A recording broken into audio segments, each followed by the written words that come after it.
Tegelikult on ju hästi lihtsalt põhjust tagajärg seosed. Selles osas, miks inimene mingi valikut teeb, miks ta mingi kindla partneriga kokku satub, miks ta mingit tundeid tunneb või miks ta mingi kindlal viisil käitub ise. Aga need asju teadvustada. Samas on seda psühholoogide poolt kümnendeid uuritud. Ja mina töötasin tervishoiust sellele, aga siis minu jaoks oli hästi lihtne koristada läbi suur hunnik psühholoogia kirjanduse klassikat, alates Freudist kuni Bandurani, kuni sealt edasi tänapäevaste tegijateni ja võtta läbi kõige uuringuid, võtta kontakti praktiseerivate psühholoogidega ja uurida, mis siis nemad nagu arvavad, et kust need probleemid siis tegelikult tulevad. Ja panna need siis lihtinimese jaoks sellisesse mõnusasse, kergesti hommatavasse keelde. Nii. Et see on siis raamatu nende esimene suunitlus. Aidata, tekitada ülevaadet inimestele, kes tahaksid jõuda kuskile paremasse kohta, aga vajaksid natukene mõtteainet või sellist peeglit endasse vaatamiseks. Ja teine sihtgrupp on see, et inimesed, kes on suhtes, kellel võib-olla suhe toimib täitsa hästi, aga kes vajaksid sellist heatahtlikku meelespead selle osas, kuidas näiteks on konstruktiivne konflikte lahendada, niimoodi, et need ei eskaleeruks. Kuidas hoida head tooni, sest ma olen täheldanud ise jällegi, et ka kümnendid koos olnud paaride puhul tihti peale inimesed nagu unustavad ära, et liiga kergesti tulnud turts või inetust ja ütlemine tegelikult talletub kuskile ja kipub hinge jääma. Ja kui need asju nagu ajapikku juhtub väga palju, siis see kipub viima emotsionaalse kaugenemisega lõpuks näiteks. Su raamat ilmus sellel suvel. Ja kui me mõtleme selle praeguse aja peale, siis see tegelikult on aeg, kui sellist eneseabikirjandust tegelikult on tohutu palju, et vaimse tervise probleemid on väga aktuaalsed, iga teine inimene tahab olla konstellöör, life coach, terapeut, et sa ühest küljest justkui sattusid nagu sellistesse kuidas ma ütlen, eneseabi turbulentsi, eks ole, et sellesse aega praegu. Samas, kui me vestlesime enne selle raamatu ilmumist, siis sa ütlesid, et see ikkagi enda raamatuks, eneseabi raamatuks otseselt ei pea. Äkki sa räägid natukene sellest, et kuidas sinu arvates sinu raamat sellistest klassikalistest eneseabi raamatutest erineb? Ma ütleks, et ta nagu on ja nagu ei ole ka, et hakkame siis pihta natuke kaugemalt, et kuskil selle aasta alguses ma kirjutasin Postimehes ühe artikli teemal ka eneseabikirjandus, et tegelikult on eneseabikirjanduse klassikas mõttes õudne kanalikud, ma ei salli seda väga. Et minu probleem lühidalt on see, et minu arust üritatakse liiga keerulisi probleeme lahendada liiga lihtsalt, suuresti siis ehitades midagi üles inimese nagu motivatsioonile või motivatsioon on tore asi, motivatsioon tikub tihti peale ära koduma, ehk siis see on ajutine nähe. Ja see on aetud üheks üsna armutuks äriks tegelikult.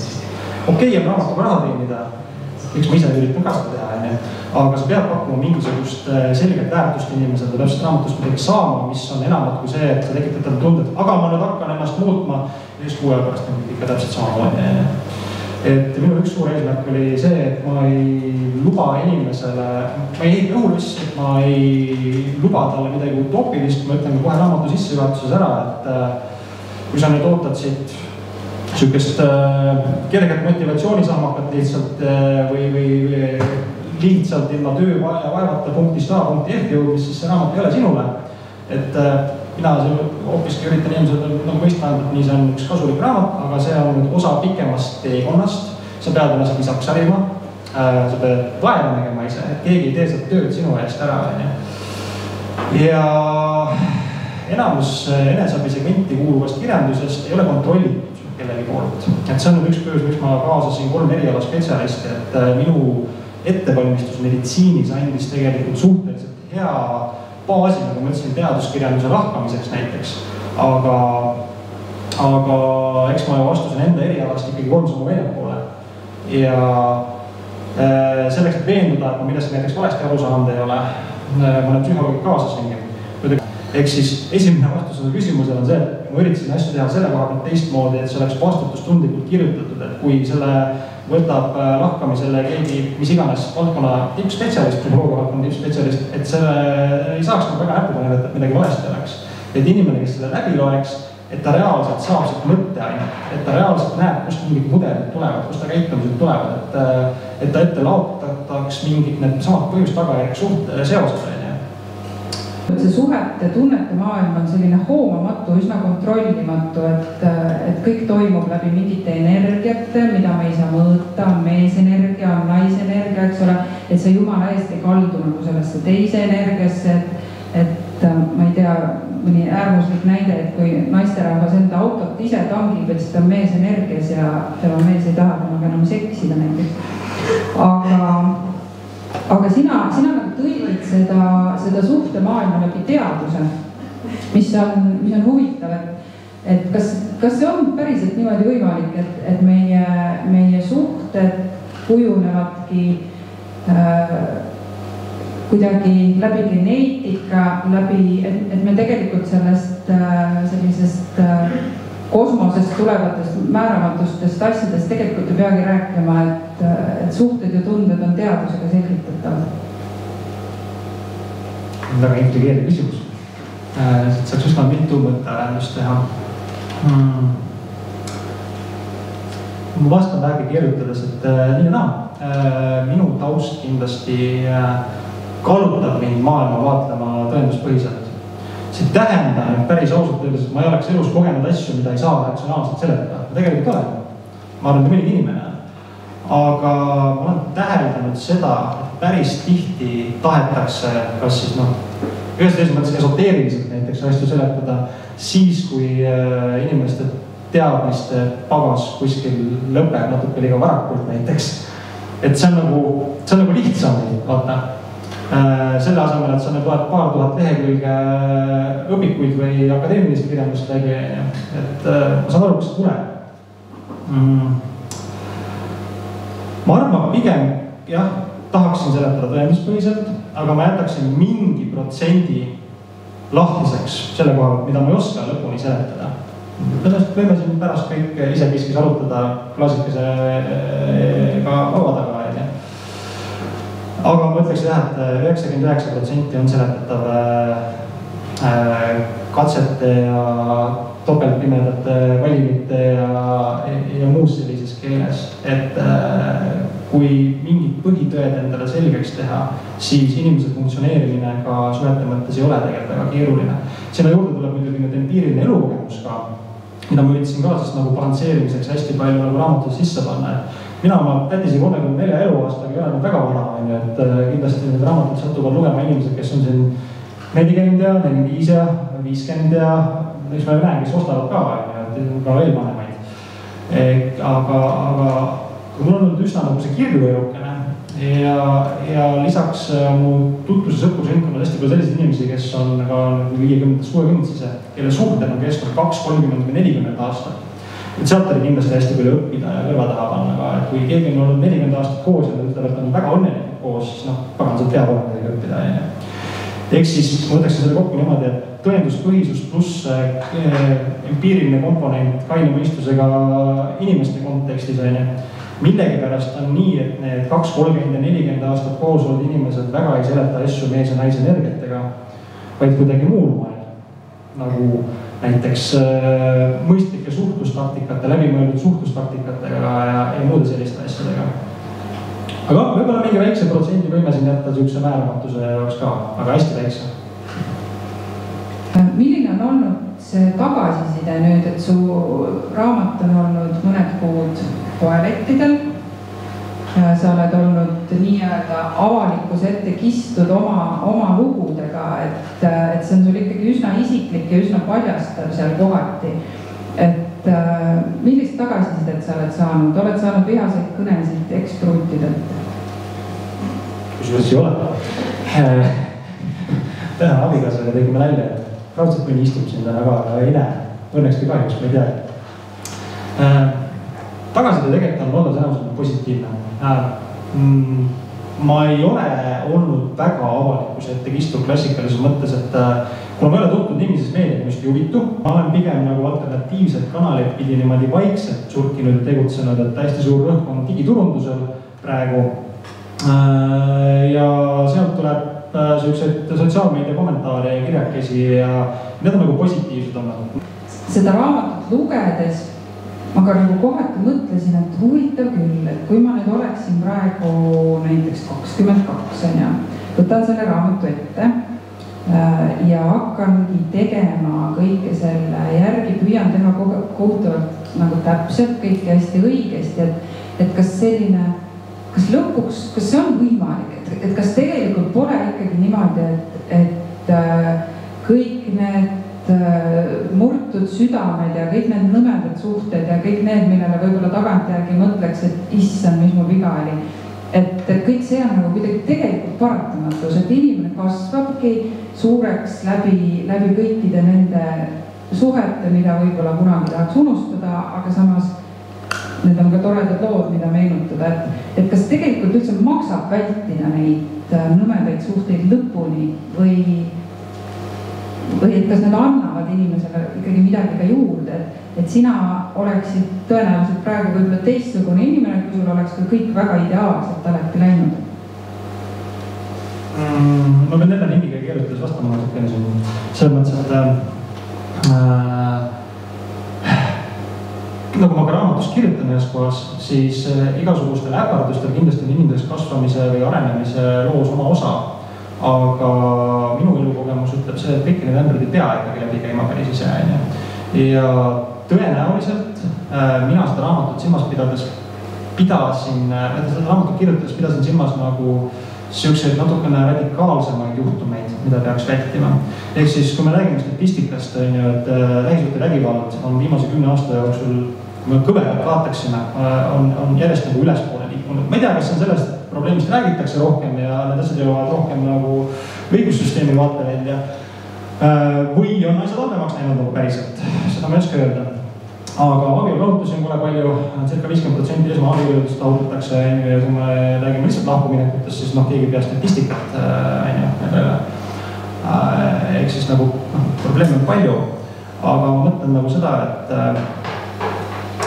kuskil 30% meestest ja kui ma ei eksi, siis 40% naistest kogeb päris drastilist lähisuhte vägivalda Eestis näiteks. Nii füüsilist vägivalda, ainult vägivalda, seksuaalset vägivalda kui majanduslikku vägivalda. Üks selle raamatu eesmärke võiks olla näiteks aidata sellistel inimestel pilti selgemaks saada, rahutada neid natukene ärkvele, et kuule, et see ei ole see koht, kus olla tegelikult. Et ka ma ise olen kogenud vägivalda minevikus rohkem kui ühe korra, et tavaliselt mehed sellest ei räägi. Nad on sellest välja tulnud, mind on küll asjadega loogitud ja ma ei tea, mida kõik on. Mina loom katki öeldud kui ükskord aine elukaasuse poolt. Et ma arvan, et päris selliseid asju ei pea kogema. See, kui sa nüüd seod ennast korraks nõmeda inimesega ja sa avastad, et ongi nõme ja kõnnib minema, ja okei, see on fine. Sa said kogemuse, sa tead, et see on see, mida sa ei taha ja edaspidi sa otsid midagi parema. Ehk siis see tõde on seal kuskil keskel. Ehk siis lühike vastus küsimuse see, et veel kord, mina arvan, et ma tahaksin adresseerida neid inimesi, kes on nagu natukene seda liiga halba rada hakanud käima, kelle näiteks ei ole kodust toimivaid mudeleid eeskujuna piisavalt võtta, et ma pidin natukene seda endaga nagu seda positiivset elukogemust sisse tooma, et ma praegu olen seal heas kohas, ma ei mõjuks usutava, nagu ma lihtsalt teoreetiliselt räägiks, et kuidas asjad saavad olla. Ma saan tänasel päeval öelda nagu südamerahuga, et suhe saab olla väga lihtne, sa ei pea tegema nagu hommikust õhtuni tööd ja käimus hoidmiseks näiteks. Et nendel inimestele ma arvan, võiks midagi sellist vaja olla. Kas nüüd liiga keeruliseks läheb ja kui palju seda saab saavutada, siis ma arvan, et seda ei peagi 100% suutma saavutada. Aga kui sul on mingisugune eesmärk silme ees, mida sa raamatele võiks anda, siis sa kindlasti jõuad kõrgemale, kui sa jõuaksid ilma selle eesmärgita jällegi. Ehk siis nagu mõtlesin, et nagu ma kirjutasin ka kuskil selles raamatus, et see võiks olla selline kasulik, suunav tööriist, sõbralik koputus õlale inimesel, mis ütleb, et kuule, tegelikult saab märksa paremini, tegelikult saab märksa lihtsamalt. Proovi, näed, siin on need põhimõtted, mis üldjoontes toimivad. Vaata, kuidas välja tuleb. Kas suhet kui sellist üldse ilmtingimata ongi vaja, et võib-olla mõni inimene, kes kuidagi on suhtes ja ei oskagi nagu ise endaga olla, et võib-olla tuleks kas see sõnum kõvemini välja öelda, et kuule, et sul ei olegi tegelikult suhet vaja selleks, et ise kuidagi täisväärtuslik olla, et räägi teile enda sellest kogemusest, ma tean, et sa vist ise, eks ole, oled seda üksi olemise aega ka praktiseerinud. Ma arvan, et inimene ei tohiks otsida teist inimest selle eesmärgiga, kuidas täisväärtuslikuna tunda alustuseks on, et sa peaksid tundma ennast suhteliselt hästi indiviidina ja siis on nagu okei suhtesse minna. Aga jah, sellega seonduvalt ma arvan, et üks kõige hullemaid vigu, mida teha saab, on see, kui liikuda mõtlemata suhtesse. Ma raamatus räägin ka üpris põhjalikult, et neid mehhanisme, mis sellest tingituna nihusab minna, on nii palju, et see tõenäosus, et suhtesse nii-öelda pausideta endasse süübimata edasi liikudes inimene jõuab lõpuks sinna heasse kohta, no see võimalus on, aga see on umbes nagu lotomäng, aga see väga suur see ei ole. Et oletame näiteks, et kui sa tuled mingist selles mõttes traumeerivast suhtmest, oled kogenud teatavat laadi vägivalda näiteks, siis see, et teine inimene kas või kogemata sind kuidagi ei riivaks või ei triggerda seda ingliskeelsest väljendist tuletatud sõna, mida ilmselt enam inimesed mõistavad, et see tekitaks sinus mingeid ebaadekvaatseid tahtmatud reaktsioone, on väga väike, mille pinnalt siis on kerge konfliktidel tekkida näiteks. Teine asi on see, et psühholoogias tuntakse sellised terminid nagu assotsiatiivne paarumine, mis maakeeli tähendab seda, et sarnane tõmbab sarnast. Kuigi siin nüüd igasugused mees ja naise energia inimesed tahaks rääkida, ma ei tea, mis muust magnetismist on, siis tegelikult on ära tõestatud, et inimesed loevad teineteise käitumislikke vihjeid, mikromiimikat, välimust ja kõike muud sellist ja nad suudavad väga hästi alateadlikult teha mingid järeldused selle inimese kohta. Ja kui sul on mingisugune pagas minevikust, mida sa ei ole ise lahti arutanud, siis su alateadvust hakkabki tõmbama nagu vale inimese poole, et kui sa ei ole nagu mingit vägivaldsete meeste või naiste mustrit enda jaoks lahti mõtestanud ja teadlikult seda murdma asunud, see on väga suur tõenäosus, et sa jõuad selles mõttes järgmise juurde ja see ei ole teadlik protsess, sul lihtsalt tekib tõmme mingi siukse inimese suhtes, kes sama mikromiimika ja muude asjade tasandil sinu alateadvusega resoneerub. Et selleks on vaja, et seda juhtuks, võtta natukene aeg maha, saada aru, kust miski tuleb, milline on see sinu nii-öelda tüpaas, mida sa vältima peaksid ja siis edaspidi hakkama teadlikult seda mustrit lõhkuma. Aga selleks tuleb aeg. Et kui sa seda raamatut kirjutasid, kas oli ka mingid selliseid suuremaid takistusi, et selle raamatu kiituseks ma pean ütlema, et see on kirjutatud erakordselt ilusas eesti keeles. Seda oli siiras rõõm lugeda minul kui sellisel, mulle meeldib ilus keel, ilusad sõna, et tundus, et see on lihtsalt nagu maha istutud ja kuidagi ludinal on see kõik tulnud selline erakordselt ladus. Aga mille vastu sa põrkusid või mis olid need kõige suuremad takistused, millega sa tegelema pidid? Kuid et on veebruarikuu, Eiki on juba tükk aja kirjutanud ja siis ta pere suvila Mustu külje all Kasepääl, siis ta istub üksinda suvilas, väljas on -15 kraadi, vaatab aknast välja, täitsa lõppama, aju üldse ei tööta. Istub ühe päeva, istub 2, aju ikka ei tööta, jookseb üksinda küla vahel, tasub sörki, et aju tööle saada, aju ei hakka tööle. Niimoodi kestis päris mitu kuud vahepeal. Selles mõttes, et takistus oli palju.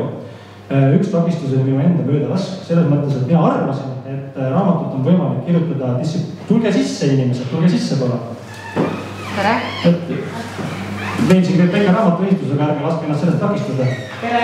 Tere! Esimene suur möödalaske takistus oli see, et ma arvasin, et raamatu kirjutatakse niimoodi, et sa paned endale plaani paika, istub 8 tundi päevas arvuti taga ja järjest tuleb. Ei tule. Selles mõttes, et aju läheb ikkagi väga kergesti suitsema ja ta läheb oluliselt vähemate tundidega suitsema kui on 8. Ja ma ei saanud sellest aru kuude kaupa, ma kaotsin minutit aega, ma lasin ennast ikkagi nagu üsna kokku niimoodi. Teine takistus oli see, et ma ütlen, et suvalises järjekorras, et kui asi lõpuks psühholoogileni jõudis, siis seda materjali, mida täiendavalt pidin läbi võtma, oli ikkagi nagu menetluskoguses. Kui ma ütlen, et ma mingi 2000 lehekülge uuringuid töötasin läbi, siis tegelikult on tagasihoidlikult väljendatud. Ehk siis nagu see andmemaht. Kõik, kes on kunagi mingit diplomitööd kirjutanud, oskavad sellega samastuda. Esiteks on see, et kui sul on teinekord vaja mingile lihtsale küsimusele vastust, sa otsid materjali, sa loed võib-olla 10 või mitmekümne lehekülge mille jagu teksti läbi, ilma et sa jõuaks selle asja tuumani, sa pead lihtsalt kõrvale lükkama rämpsuna. Ehk siis see nagu väsitas meeletult. Teine asi oli mõtete piisavalt selgelt formuleerimine. Just see, mille eest sa mind kiitsid, sul ei tähtsele, kui kordasid, see oli pagana raske. Selles mõttes, et ma arvan, et see raamatu nii-öelda kondikava siis üritasin selle paberile võib-olla 2-3 kuuga. Ja siis ma mõtlesin, et ohoi, nii kergelt lähebki. Tuli siukene 170 lehekülge umbes. Ja siis ma saatsin ta esimeste ringi välja nagu sõprade tuttavatele proovi lugemiseks. Ja siis tuli välja see, see tagasisidet, et kes ütles, et liiga roosamanna ja kes ütles, et muidu ei toimi. Ja siis ma saan aru, et ei lähe üldse nii kergelt see raamatu kirjutamine, et teha ikkagi asi, mis oleks nagu hästi kergesti mõistetav ja loetav ja just nimelt ilusas keeles. Ehk siis selleks, et jõuda selle teksti ladususeni, kulus umbes 5 redaktsiooni. 170 leheküljest fondikavast läks 100 maha, tuli 250 juurde, seda ma kirjutasin veel 3 korda ümber ja siis tuli see viimane sats veel nagu nende psühholoogide jahvatada paar kuud. See on päris keeruline, aga tahaksin nagu öelda, et samade laste koha pealt ka, et on mingid sellised suhte põhitõed, mis peavad paigas olema enne nende laste saamist üldse. Kas või selle koha pealt, et milline eeskujus oma lapsega oled, kuidas sa oma naist kohtled või kuidas sa oma meest kohtled, et nad saab väga palju põderid enne alguse. Ja ma arvan, et ma lubasin seal Facebookis seda üritust reklaamides, et raudselt tuleb seksi juttu ka tuleb. Kui me mõtleme praeguse aja peale, et siin jutuajamise alguses ma mainisin, et on selline vaimse tervise fookusaeg, aga tegelikult on ka teatud viisil ju sellise, kuidas ma ütlen, nagu seksi vabastamise aeg äkki, et meil on ka tekkinud ju seksuaalsuses 2 sellist, võib-olla nüüd koolkondi rohkem, inimesed võivad mind parandada, sellist 2 tugevat koolkonda, et ühel pool on sellised reeglitega piiritletud, et niimoodi käib lingamimassaaž, niimoodi käib jonimassaaž 2 korda nädalas kindlalt ja mis sa reeglid pead tegema, siis on abielu või suhe õnnelik. Teiselt poolt on meil selline seksi positiivsus ja väga vaba suhtumine, eks ole, et sa võidki mitte tahta, sa võid väga palju tahta, sa võid, ma ei tea, ükskõik kuidas, eks ole, kõik on õige, et reegleid ei ole. Et kuidas sa oled raamatus, kui ma õigesti mäletan, 1 peatüki pühendunud seksile suhtes, et milline on siis sinu veendumus selles osas, et kus on sinu tõde või milline on siis sinu kogemus, et oled sa selline liberaal või ikkagi 2 korda nädalas? Kõike mõtlen, kuidas vastata jälle.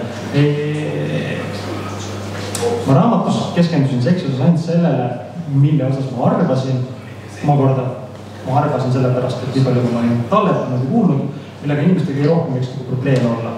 Ehk siis seks oleks siuke teema, millest oleks nüüd eraldi raamatu kirjutada. Meeskutsuga õnnestub. Ma pigem olen väga liberaalne. Selles mõttes, et seks on väga personaalne asi. Inimeste eelistused ja huvid ja see, mis kellegi puhul toimib, varieerub nii palju, et väga raske on kellelegi öelda, et on mingi kindel reglement ja niimoodi peabki toimima ainult iganes X arvu kordi nädalas. Millest ma olen aru saanud selles vallas ja mis mulle tundub, et võiks olla universaalne tõde või tõed on näiteks see, et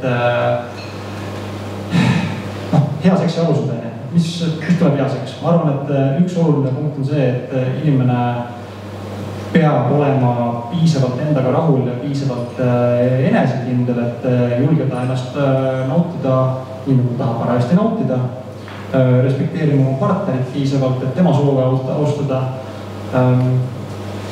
Avatud mõistust peaks hoidma selles osas, et mida proovida, mida katsetada.